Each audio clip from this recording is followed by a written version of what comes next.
제가 이제 젊어 보이지만 저보고 20대 같다 30대 같다 이렇게 비웃으시는 뭐 농담으로 그렇게 얘기해 주시는 분들도 계시는데 제가 나름 이제 사역으로는 25년 차가 되었습니다. 근데 25년 동안 수련회를 얼마나 많이 했겠어요. 근데 수련회를 해보면 제일 안 나오시는 날이 수련회 다음 주입니다. 우리 아이들부터 시작해서 수련회 다음 주가 교회 출석률이 제일 약해요. 근데 오늘 수련회 다음 날 이렇게 하나님의 전으로 미리 결정하신 대로 나오신 여러분들에게 하나님의 크신 복이 임하실 줄 믿습니다. 예, 우리 이제 미리 결정하라라는 주제로 우리 크레이그 그로셸 목사님의 저서로 7주 동안 말씀을 나누고자 합니다. 한번 화면 띄워주시겠습니까? 미리 결정하라. 무엇을 위해서 미리 결정해야 될까요? 저 큰 제목 밑에 하나님의 뜻을 정하는 사전 결정의 힘이라고 되어 있습니다. 그러니까 하나님의 뜻이 무엇인지를 깨닫고 그 하나님의 뜻대로 살겠습니다라고 결단하는 것입니다. 특별히 우리 7주간 7가지, 이 7가지의 제목을 결단하면 우리가 우리 인생 가운데 좋은 선택, 하나님이 기뻐하시는 삶을 살 수 있다라고 이 책은 우리에게 이야기를 하고 있습니다. 우리 저자에 대한 이야기를 잠깐 드리겠습니다. 우리 크레이그 그로셸 목사님은 제가 인터넷 사진을 막 찾아봤어요. 근데 이런 사진들이 많이 나오시더라고요. 저게 다 크레이그 그로셸 목사님의 이제 와이프십니다. 옆에 사모님. 그리고 그 옆에 사진은 자녀들과 손주들, 손주들, 가족 사진들이에요. 그래서 굉장히 이렇게 가족, 또 공동체, 이런 것들을 중요하게 여기시는 분이구나라는 것을 제가 사진 몇 장만 찾아보고도 느낄 수가 있었습니다. 이 크레이그 그로셸 목사님은 미국 오클라호마주의 라이프 교회의 담임 목사님입니다. 1996년에 에드먼드의 작은 창고에서 교회를 시작하셨는데 10년 만에 2만 명으로 부흥을 했습니다. 그리고 2007년에는 각각 가장 영향력 있는 교회 5위, 또 가장 혁신적인 교회 1위로 성장하면서 매년 교회가 성장을 거듭했고요. 지금은 미국 전역에 45개의 캠퍼스가 있다고 합니다. 그래서 매주 수십 번의 예배를 드리는 미국 최초의 멀티사이트 교회가 되었습니다. 이 목회적 방향은 예수님께 온전히 헌신한 제자를 양육하겠다라는 그 사명을 감당하고 있는 교회입니다. 또 그저 이런 제자 훈련이나 이런 데만 힘쓰는 것이 아니라 모바일 성경 앱 유버전이라는 뭐 이런 모바일 쪽이나 여러 가지 그런 이런 앞서가는 것들을 통해서 사역을 하고 있는데 이 모바일 앱은 5억 명이나 사용하고 있다고 합니다. 5억 명, 굉장히 큰 숫자죠. 그리고 매년 전 세계 수많은 지도자들이 참석하는 글로벌 리더십 네트워크에서 성경적인 리더십을 강연하고 있습니다. 저서로는 오늘 우리가 나누기 시작하는 미리 결정하라, 위험한 기도, 또 더 나은 선택, 싸워라, 나는 누구인가 등의 저서가 있습니다. 더 번역된 저서가 있는지 모르겠는데 일단 제가 한국에 번역되어 있는 책들을 찾아서 한번 여러분들에게 소개를 해봤습니다.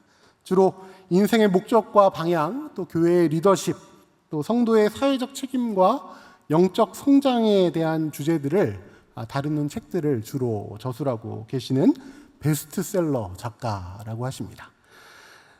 이제 우리 오늘 Think Ahead, 이제 영어로 하면 미리 결정하라, 이 한국말로 하면 미리 결정하라라는 이 책을 나누고자 하는데 하나님께서는 이 책을 통해서 우리에게 미리 생각해봐, 미리 결정해라 라고 말씀하고 계십니다. 이 크레이그 그로셸 목사의 미리 결정하라 라는 책을 통해서 우리가 하나님 나라 백성으로 어떻게 준비되기를 원하시는지 7주간 함께 살펴보도록 하겠습니다.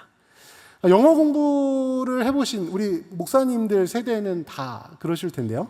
우리 스티브 잡스, 애플의 CEO였던 스티브 잡스의 스탠포드 대학 연설문을 다 독해를 해보셨을 것입니다. 제가 영어로 띄우진 않고 한글로 띄워드리겠습니다. 이 스티브 잡스의 연설문에 보면 이런 내용이 있습니다. 다시 말하면 미래를 내다보며 점을 연결할 수는 없습니다. 뒤를 돌아보며 연결할 수밖에 없어요. 그러니 점이 어떻게든 연결되리라고 믿어야 합니다. 무언가를 믿어야 합니다. 이를테면 여러분의 배짱, 운명, 인생, 인연 같은 것들이죠. 이 접근은 한 번도 절 실망시킨 적이 없고 제 인생을 완전히 바꾸어 놓았습니다. 라고 이제 연설하고 있습니다. 저는 이 글을 보면서 이 스티브 잡스도 우리 인생 가운데 있는 여러 점들을 연결해 가는 것이 우리의 인생의 그 형태를 만들어 간다라고 생각하는 것 같아요. 근데 앞을 내다볼 수는 없고 뒤를 돌아보았더니 그랬던 것 같더라라고 이야기를 하고 있습니다. 저도 처음에 이 글을 보면서 이 연설문을 이제 독해를 해보면서 하나님의 사람은 좀 다르지 않을까라는 생각을 했습니다. 우리 인생에 이 수많은 점들이 있다라는 것은 동의하는데 그 점들이 어떤 순간이냐? 하나님이 나에게 말씀하시는 순간들이다라는 생각을 했습니다. 그리고 하나님이 나에게 말씀하시는 그 수많은 점들 가운데 내가 어떻게 응답하냐에 따라 저 밑에 있는 점을 연결하기도 하고 저 위에 있는 점을 연결하기도 하고 모양이 이쁘게 쭉 올라가기도 하고 내려갔다 올라갔다 내려갔다 올라가기도 하고 또 쭉 내려가기도 하고 그런 인생의 그래프가 만들어질 수 있다라는 생각들을 했죠. 그저 우리의 배짱, 운명, 인생, 인연 이런 것들을 통해서가 아니라 하나님의 부르심에 잘 응답하냐 그렇지 못하느냐에 따라 달라지는 것입니다. 근데 이 점들을 잘 연결하려면 하나님의 부르심에 잘 응답하려면 어떻게 해야 되냐? 미리 결정하라라고 우리에게 말씀하고 있는 것입니다.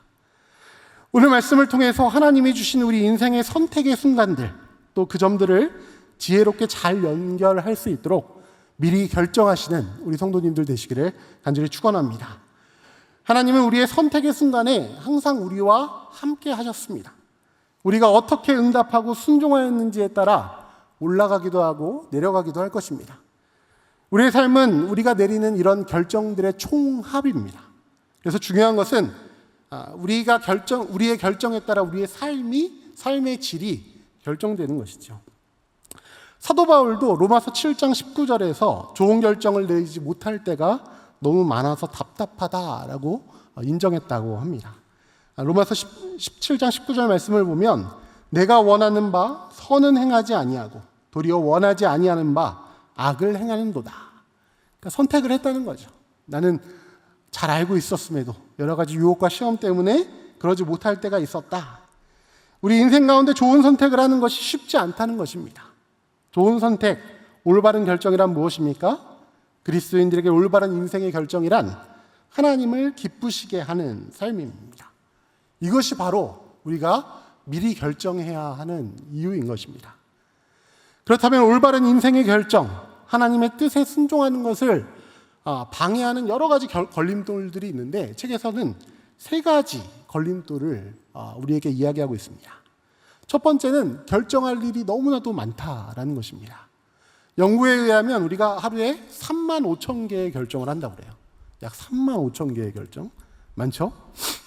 지금 뭐 노란 칫솔로 닦을까 검은 칫솔로 닦을까 민트맛 치약으로 닦을까 뭐 이런 결정부터 시작해서 이 3만 5천 개의 결정을 내리다 보면 우리 의사 결정을 하는 근육이 피로를 느낀다고 합니다. 이를 전문 용어로 의사의 결정 피로라고 합니다.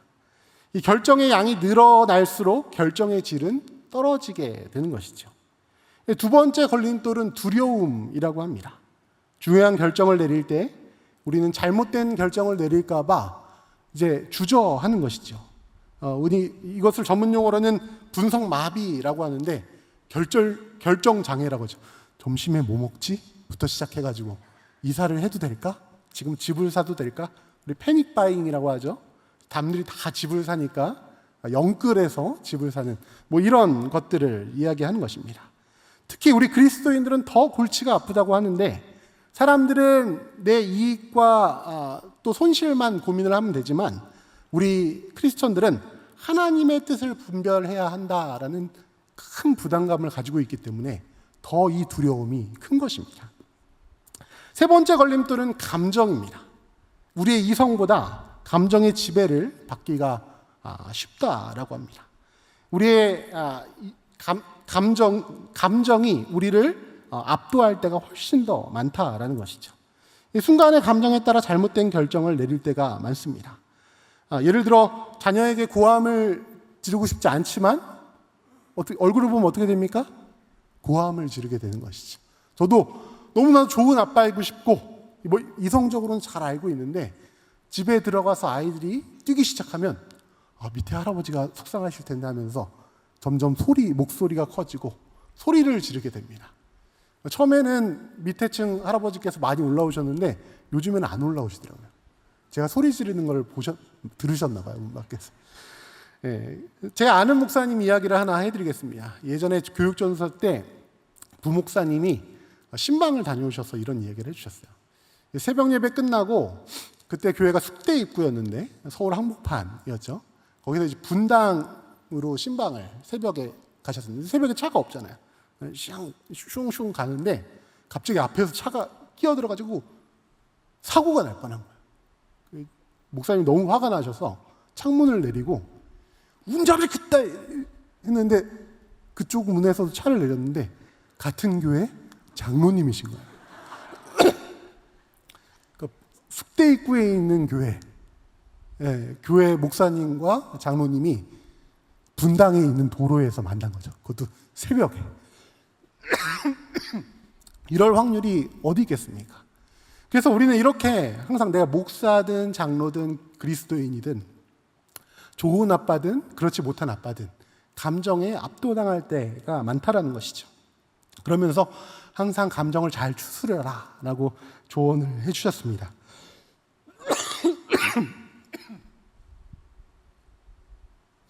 지금은 좋은 교회에 100년이 넘는 교회 담임 목사님을 하고 계십니다. 그렇다면 우리들은 이러한 걸림돌을 어떻게 극복할 수 있겠습니까? Think ahead, 미리 생각해봐, 미리 결정하라 라는 것으로 해결할 수 있는 것입니다. 나중에 할 것을 지금 미리 결정하라는 것입니다. 크레이그 그로셜 목사는 다니엘 이야기를 인용하면서 이렇게 이야기를 합니다. 우리 다니엘서 1장 8절을 함께 읽어보겠습니다. 시작. 다니엘은 뜻을 정하여 왕의 음식과 그가 마시는 포도주로 자기를 더럽히지 아니하리라 하고 자기를 더럽히지 아니하도록 환관장에게 구하니. 다니엘은 뜻을 정하여, 이 문장을 다니엘을 미리 결정하여로 바꿔보자고 합니다. 다니엘과 친구들은 포로로 끌려가서 그곳의 사고와 식습관을 강요받았습니다. 그래서 다니엘은 우리가 잘 알듯이 미리 결정해서 왕의 음식을 거부했죠. 그리고 그 음식을 맡은 자에게 이 왕의 음식 말고 이런 다른 것들을 달라, 율법에 합한 음식들을 달라라고 요청을 했습니다. 다니엘이 만약에 미리 결정하지 않고 식당에 들어갔으면 어떨까요? 이제까지 보지 못했던 식재료와 여러 가지 산의 진미들을 마주했을 것입니다.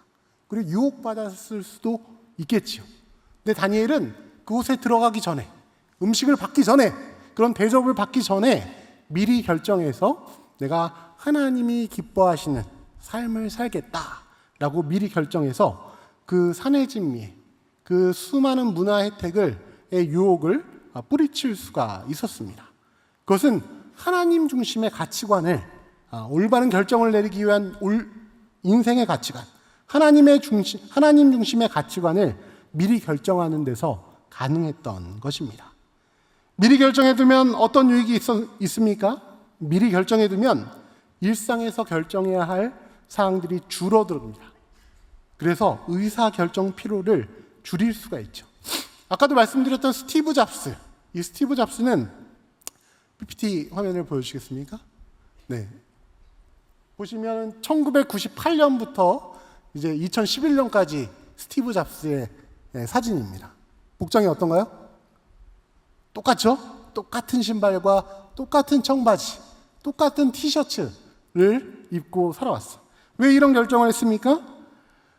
의복을 고르는 데 드는 에너지를 줄이고 중요한 결정에 집중하기 위해서, 에너지를 쏟기 위해서 이런 복장을 입은 것입니다.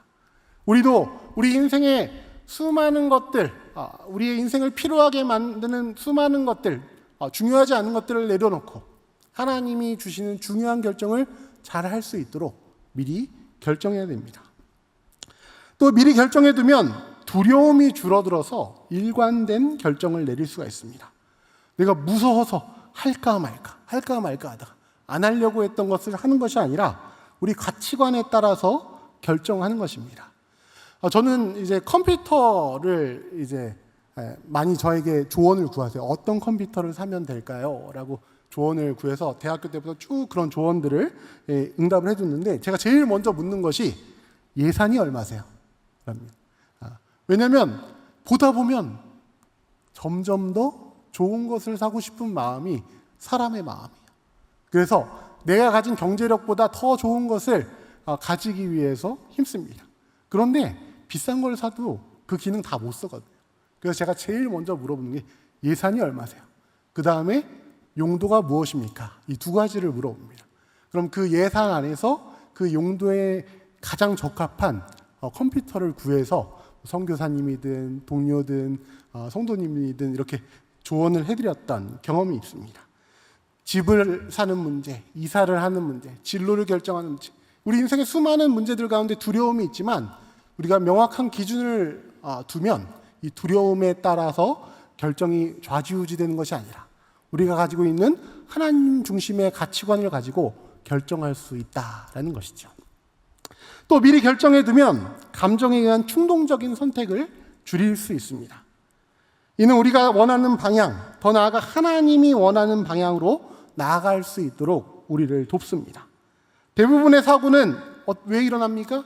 감정 컨트롤에 실패해서. 주먹이 왜 나가죠? 원래 폭력적인 사람이라서 주먹이 나갈까요? 감정 컨트롤에 실패해서. 말하고 왜 후회하십니까? 감정 컨트롤에 실패해서.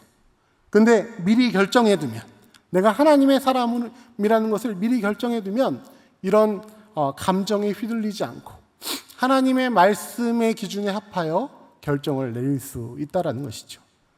그렇다면 어떤 결정을 미리 하면 우리 인생이 하나님 안에서 참된 평안을 누릴 수 있겠습니까? 우리 크레이그 그로셸 목사님은 7가지 기준을 미리 결정하면 하나님의 뜻에 맞는 삶을 살 수 있다라고 합니다. 우리 함께 하나씩 읽어보겠습니다. 시작. 나는 거룩함을 지킬 것입니다.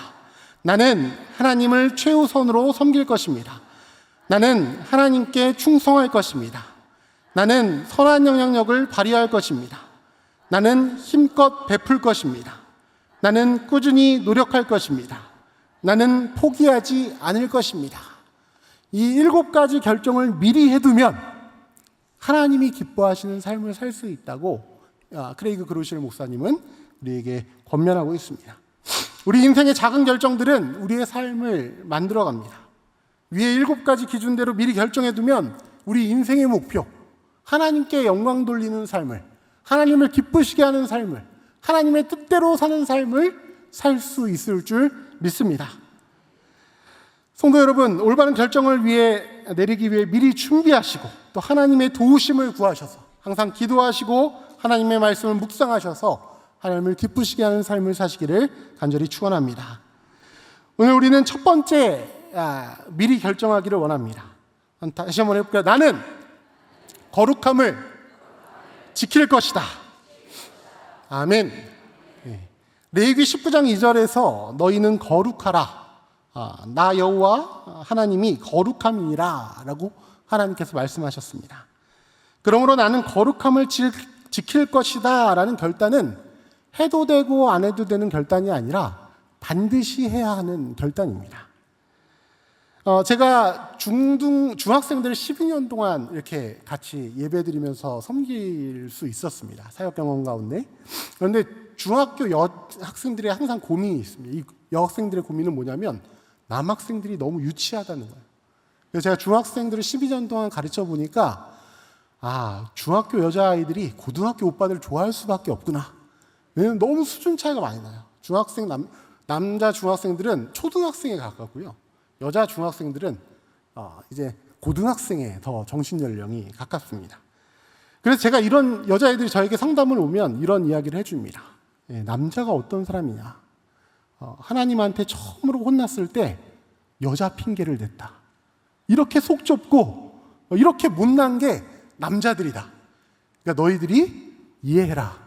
남자분들 표정이 별로 안 좋은데 아담과 하와의 이야기죠. 하와가 유혹에 빠져서 먹으라고 권면했을 때 그것을 받아든 남자들이 하나님 앞에서 누구 핑계를 댔습니까? 부인 핑계를 댔어요. 우리 남편을 이해하시는데 좀 도움이 되십니까? 권사님들, 집사님들? 그런데 분명히 생각해야 될 것은 하와만 그 유혹에 빠진 것이 아닙니다. 아담도 그 유혹에 빠진 것이죠. 우리 인생에는 이렇게 아담과 하와 때처럼 우리의 거룩함을 무너뜨리려는 지속적인 시도들이 계속되고 있습니다. 그 시도를 우리는 유혹 또는 시험이라고 부르죠. 그래서 크레이그 그로실 목사는 거룩함을 지키기 위해서 이 유혹에 넘어가 죄짓지 않도록 미리 결정하라, 철저히 준비하라 라고 우리에게 권면합니다. 그것이 너희는 거룩하라는 하나님의 말씀을 지키기 위한 슬기로운 자라고 이야기를 하는 것입니다. 오늘 보면 잠언 27장 12절 말씀을 우리 함께 읽어보겠습니다. 슬기로운 자는 재앙을 보면 숨어 피하여도 어리석은 자들은 나가다가 해를 받느니라. 여러분, 재앙이 올 것을 몰라서 피하지 못하십니까? 유혹받고 또 알고 있지만 대비하지 못해서 그 재앙에 빠지게 되는 것입니다. 슬기로운 자는 이 유혹을 피하고 순종하여서 열심히 대처하고 미리 결정해서 하나님을 기쁘시게 하는 자이고, 어리석은 자들은 유혹에 빠져 범죄하여 다 재앙이 올 것을 알고 있었음에도 불구하고 그 대가를 결국 치를 수밖에 없는 사람들을 이야기하는 것입니다. 대부분의 사람들은 유혹이 찾아올 때 준비가 되어 있지 않습니다. 그렇기 때문에 유혹을 대면했을 때 그 대처가 매우 미숙하죠. 우리는 유혹을 받았다면 이미 죄를 지은 것이라고 생각을 합니다. 내가 유혹받았는데 이미 죄를 지었어. 근데 하지만 이 유혹을 받는 것 자체는 죄가 아닙니다. 이 유혹에 넘어가서 행동을 하는 것이 죄이죠. 예수님도 이 땅에 삶을 사실 때에 유혹을 받으셨습니다. 마태복음 4장은 예수님이 광야에서 받으신 3가지 유혹, 그 시험에 대해서 자세히 기록하고 있습니다. 그 유혹은 사탄이 직접 한 것입니다. 유혹이 다가올 때마다 예수님은 그것을 거부하고 죄를 짓지 않기로 선택하셨습니다. 하나님의 말씀으로 미리 결정하셨기 때문에 그 유혹과 시험을 이겨낼 수 있으셨던 것입니다. 히브리서 4장 15절에서 예수님이 모든 일에 우리와 똑같이 시험을 받으신 이로되 죄는 없으시다 라고 이 예수님에 대해서 기록하고 있습니다. 유혹에 노출될 수밖에 없는 우리의 연약함을 하나님이 알고 계신다라는 거예요. 예수님도 유혹 받으셨다라고 이야기를 하고 계신 것입니다. 그러므로 우리도 항상 유혹에 노출되어 있지만 그 유혹에 넘어가지 않도록 미리 결정해야 합니다.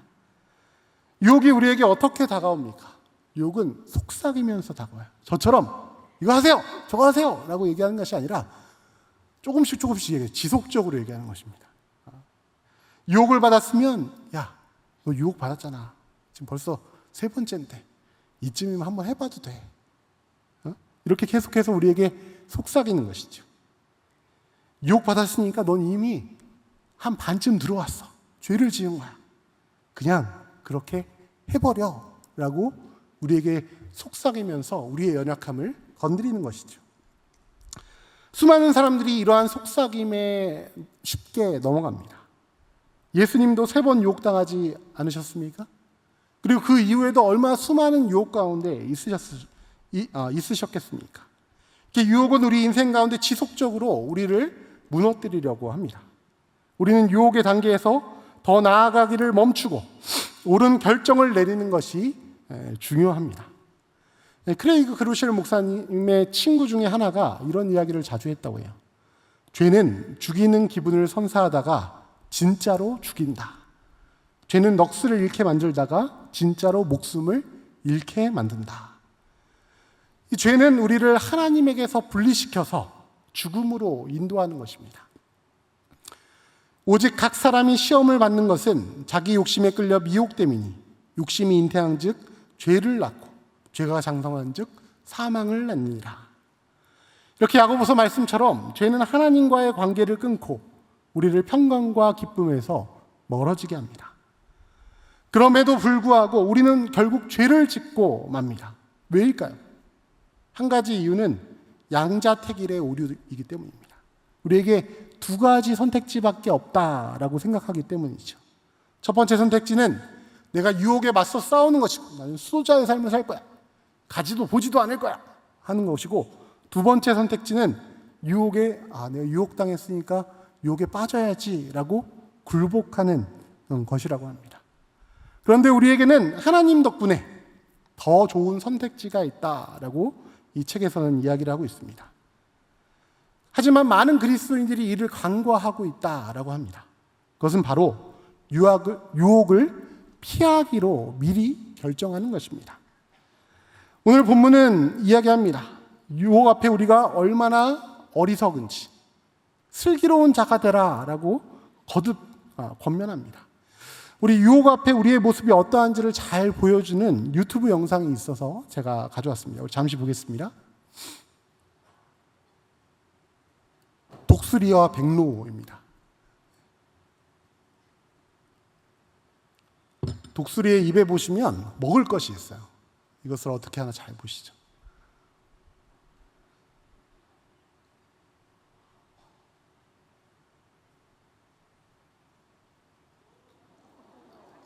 자, 여기까지. 어떻습니까? 바로 앞에 독수리가 있어요.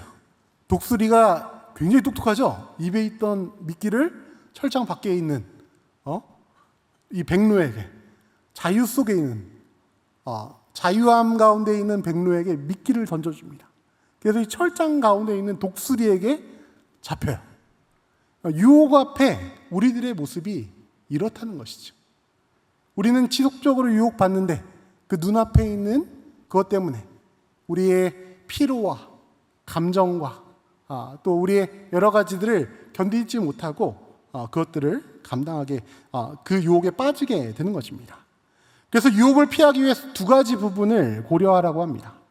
베드로전서 5장 8절에는 근신하라, 깨어라, 너희 대적 마귀가 우는 사자같이 두루다니며 삼킬 자를 찾나니. 방금 보셨지 않습니까? 라고 경고하고 있습니다. 우리에게는 마귀라는 영적 적이 있습니다. 이 마귀는 우리가 약해질 때 그 약점을 공격하기 위해 계획을 세워 유혹에 빠뜨려 멸망시키려는 목적을 가지고 있습니다. 그러므로 우리는 이 마귀의 관계를 능히 대적하기 위해서 항상 깨어 기도해야 합니다. 이 마귀는 분명한 목적을 가지고 우리에게 다가오기 때문입니다. 두 번째로 또한 우리의 최악의 적은 바로 우리 자신이라고 이야기를 하고 있습니다. 우리는 스스로 생각하는 것보다 더 죄를 짓기 쉬운 존재입니다. 예수님은 그래서 시험에 들지 않게 깨어 기도하라라고 우리에게 권면하셨습니다. 우리는 스스로 생각하는 것보다 유혹에 더 취약한 존재들입니다. 연구에 따르면 많은 사람들이 유혹을 뿌리칠 수 있다고 자기 자신을 과대평가하는 경향이 있다고 합니다. 이를 전문 용어로 절제 편향이라고 합니다. 우리가 자주 사용하는 단어로는 교만이죠. 그러나 우리의 의사결정 근육을 과도하게 사용하면 피로해지는 것과 같이 우리의 의지력은 유한한 것입니다. 무한한 자원이 아닙니다. 의지력이 무한한 사람이 없어요. 누구나 유한해요. 그래서 맛있는 케이크 있어. 난 다이어트 하니까 안 먹을 거야 하고 한 번 지나쳤어요. 다시 방으로 들어가면서 냄새만 맡고 갈까? 냄새만 맡고 갔어요. 방에 들어갔더니 생각이 나는 거예요. 다시 와서 먹는 게 사람이라는 것입니다. 이것을 바로 절제 편향이라고 하는 것이죠. 그래서 우리는 이 유한한 우리의 절제력, 의지력, 소진되고 말 수밖에 없는 이것을 의지해서는 안 되는 것입니다. 우리는 오직 하나님의 말씀을 듣기 위해서 힘쓰고 그 말씀에 합한 선택을 할 수 있기 위해 미리 결정해야 하는 것입니다. 그러므로 우리는 외부의 유혹과 맞서 싸우는 것과 또 더불어 성령 충만하여 하나님의 뜻을 분별하여 미리 결정하는 일에 힘써야 합니다. 여러분 공포영화 보면 어떠세요? 옛날 공포영화 보면 나가면 어떻게 됩니까? 혼자 나가면 죽잖아요. 그죠? 그러면 우리 권사님들 같이 보시면 나가면 안 되는데, 나가면 안 되는데 이러면서 막 감정이입하셔가지고 나간 사람은 결국 죽습니다. 그런데 유혹 앞에 우리의 모습이 그렇다는 거예요. 우리가 그 영화 보면서 답답해하는 그 모습이 우리의 삶의 모습이라고 이야기하는 것입니다. 죄는 대개 숨겨진 위험을 가지고 있습니다. 물고기에게 미끼를 던져주지요. 그럼 이 물고기에게 위험한 것은 무엇입니까? 그 미끼 속에 숨은 보이지 않는 바늘입니다. 이렇게 유혹은 미끼 속에 숨은 바늘과 같습니다. 이 숨겨진 바늘이 물고기를 죽음으로 이끄는 것이죠. 이와 같이 죄의 위험은 숨겨져 있지만 엄연히 존재합니다. 죄의 위험은 숨겨져 보이지 않기 때문에 우리는 다가가지 마시오라고 써 있는데, 넘어가지 마시오라고 써 있는데 그것을 넘어가는 것이, 불안해하지 않고 두려워하지 않고 넘어가서 어떤 유혹이든 어떤 죄이든 금지된 선에 가까이 갔을 때 우리에게 다가오는 위협을 피할 수 없게 되는 것입니다. 그래서 우리는 우리 삶에 하나님께서 두신 경계선을 지키는 것이 중요합니다. 우리는 그것을, 하나님이 주신 경계선을 지키기로 미리 결단할 때 거룩한 하나님의 백성으로서의 삶을 살아갈 수 있는 것이죠. 시편 16편 6절에는 내게 줄로 재어준 구역은 아름다운 곳에 있으며 나의 기업이 실로 아름답도다 라고 기록되어 있습니다. 책에서는 이런 예를 들어 설명합니다. 기차가 철로 위에서 더없이 빠르고 멀리까지 달릴 수 있는 것처럼 하나님은 우리가 그분의 뜻 안에서 자유롭게 살도록 창조하셨다. 기차는 철로 위에서 자유를 만끽한다. 기차는 철로 위에서 자기가 가진 힘을 최대로 발휘하고 목적을 이루도록 설계되었다. 하나님의 계획 안에 있는 우리의 삶도 그와 같다. 하나님의 경계선은 우리를 제한하는 것이 아니라 오히려 자유롭게 하는 것입니다. 철장 안에 위험한 것이 있다면 다가가지 말아야 합니다. 그런데 그 철장 안에 있는 그 미끼에 유혹되어서 철장 밖의 자유로움을 포기하고 자기의 생명을 잃어버리는 어리석은 백로와 같이 되어서는 안 될 것입니다. 우리는 그 경계선을 분명히 인식하고 순종하고 따라야 합니다. 저는 실제로 이런 꿈을 자주 꿉니다. 제가 교회 예배당에서 예배드리고 있는데 테러리스트들이 들어와서 저에게 총구를 대고 위협하는 거예요. 그리고 예수를 부인해라. 저는 가끔 이런 꿈을 꿔요. 왜 꾸는지 모르겠어요. 너무 예민한가? 그래서 제 인생의 최대 위협이 그것인 겁니다. 어떨 때는 저희 가족에게 총부리를 대고 저에게 예수를 부인하라 라고 위협하는 꿈을 꾸기도 합니다. 그런데 이러한 생각은 무엇입니까? 최악의 시나리오죠. 제 인생에 이러한 순간이 이루어질 때가 있겠습니까? 근데 저는 가끔 이런 꿈을 꿉니다. 요즘에 안전문자 많이 받으시죠? 비가 오면 안전문자가 하루에도 수십 개가 옵니다. 작년에 폭우로 인해서 이 가까운 곳에서 23명의 이웃들이 순식간에 목숨을 잃었던 오송 참사를 기억하실 것입니다. 그곳에서 얼마 떨어지지 않은 철골 가교 끝에 제방뚝이 터져 미호강이 범람하면서 일어났던 사고이죠. 그 사건 덕분에 지금 많은 사람들이 목숨을 건지고 있는 것입니다. 그런데 그 사건 전에 수많은 사람들이 유혹을 이기지 못하고 자기의 일을 잘 감당하지 못해서 23명의 우리의 이웃들이 목숨을 잃은 것입니다. 그런데 우리도 그 실수를 범한 사람들과 그리 다르지 않는 것이죠. 미리 결정하지 않으면, 내가 하나님의 사람으로 정직하게 또 결단하고 살지 않으면 어떤 순간에 누구나 그러한 실수를 범할 수 있다는 것입니다. 죄를 짓기 전 마귀는 그 죄의 결과를 축소해서 보여줍니다. 하지만 유혹에 굴복한 뒤에는 죄책감과 수치심을 일으켜 죄의 결과를 더 크게 확대합니다. 그래서 우리는 죄를 범하였을 때 감당해야 할 최악의 대가가 무엇인지를 항상 고려해야 합니다. 최악의 시나리오를 고려하는 것은 우리를 죄로부터 멀어지게 하는데 꼭 필요하다라고 이 책은 이야기하고 있습니다. 그것은 무엇입니까? 하나님과의 관계 속에서 끊어지는 것입니다. 우리 인생의 최악의 시나리오는 우리 인생의 영원히 하나님과의 관계가 끊어지는 것입니다. 생명에서 죽음의 자리로 옮기는 것입니다. 마지막으로 제 이야기를 하고 마치려고 합니다. 제가 중학교 때부터 개척하신 아버지의 목회를 보면서 배운 것이 있습니다. 중학교 때부터 근데 이제 교계 아버지가 목회를 하시다 보니까 교계 안에 좋지 않은 모습과 관행들을 보면서 여러 가지 고민들이 있었습니다. 그때는 그것이 너무 힘들고 제가 가기로 결정한 길을 포기해야 할 이유로 삼기도 했습니다. 때로는 왜 이렇게까지 정의와 공의를 위해서 일하실까? 왜 우리가 이러한 짐을 부담해야 되나? 내가 굳이 이러한 곳에 들어가서 목회, 하나님의 일을 하기로 결단해야 하나? 다른 방법도 있었을 텐데. 그런데 목회를 하다 보니 그 모든 순간들이 제가 하나님 앞에 미리 결정하게 된 큰 은혜였습니다. 짧게 정리해서 이야기하면 정치를 하지 않으려면 정치를 알아야 하고 또 범죄하지 않으려면 법을 알아서 이것이 죄인지 아닌지를 구별하는 사람이 되어야 한다는 것이었습니다. 그래서 제가 교회의 여러 절차들과 교회의 법, 또 교회의 여러 가지 것들을 잘 익히고 훈련받는 기간이 되었습니다. 그래서 우리가 흔히 보는 나쁜 목사님들이 원래 나쁜 목사님이 아니라 미리 결단하지 못해서 잘 몰라서 유혹과 시험에 빠져서 나쁜 목사님, 나쁜 장로님, 나쁜 성도님, 나쁜 그리스도인이 되는 것이죠. 우리가 미리 결단하면 하나님이 우리에게 보여주실 때 그것을 보고 들려주실 때 그것을 듣고 미리 결단하면 우리가 그 유혹과 시험에서 벗어나 하나님을 기뻐하시는 삶을 사는 하나님의 뜻을 이루는 하나님의 자녀 될 줄 믿습니다.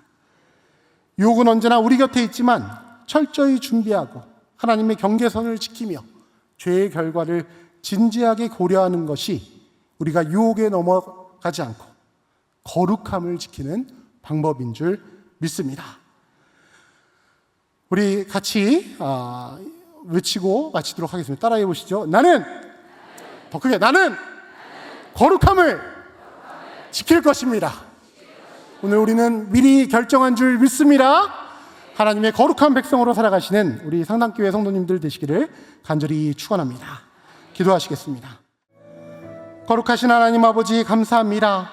주님의 뜻을 깨닫고 미리 결정하여 유혹과 시험을 이겨내는 주의 백성 되게 하여 주시니 감사합니다. 거룩한 삶을 살며 하나님 주시는 참된 평강과 기쁨을 누리는 주의 성도 되게 하여 주시옵소서. 여름 수련회를 은혜 가운데 마치게 하여 주심에 감사합니다. 하나님 우리에게 주시는 생기로 살아나 시대와 상황에 발맞추어 우리를 새롭게 하시며 변화시키는 성령 하나님의 능력을 경험하는 미리 결정하는 상당교회 되게 하여 주시옵소서. 예수 그리스도 이름으로 기도드립니다. 아멘.